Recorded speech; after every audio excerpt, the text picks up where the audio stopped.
El Paso County jails have seen a rise in state inmate populations in recent years, but if mass deportations start next year, those numbers could drop. ABC-7's Heriberto Perez spoke with county leaders and joins us live in the studio with this story. Eddie?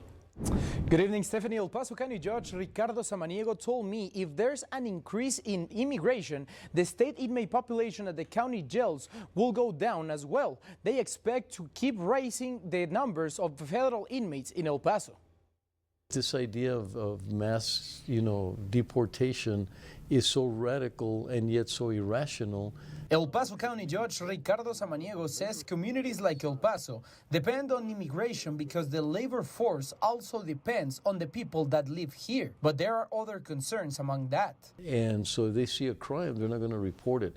Or the worst case, when there's a crime committed to them, they're very unlikely to report that crime.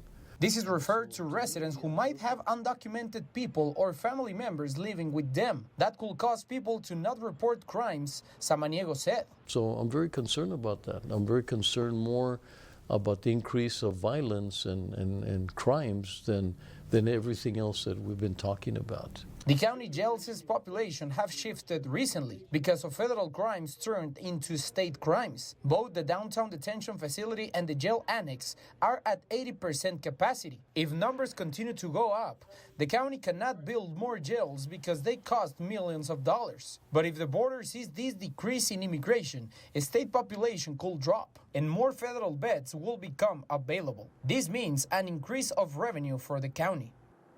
And guys, the federal government pays the county $101 for each federal inmate. That's about what the county pays for state inmate population who have been detained recently for crimes such as human smuggling. Paul?